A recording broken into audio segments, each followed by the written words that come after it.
I do teach children that live with autism, that live along the autism spectrum, and also children with ADD and ADHD.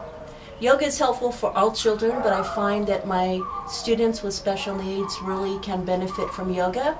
It helps them to be comfortable in their bodies. Children that have attention deficit needs can learn to recognize triggers that might help them to become less focused, and so they can again focus in on the task that they're doing. And for all children, it gives them a way to connect their feelings and to connect their body, to be able to recognize when they might need to stop for a moment and perhaps do a yoga posture that's going to be soothing or comforting or invigorating for them, or to do a meditation that's going to help them to express emotions of anger or sadness or joy. Or they can also do mudras, yoga with their hands, to help them feel connected to their bodies and connected to their feelings and to their emotions.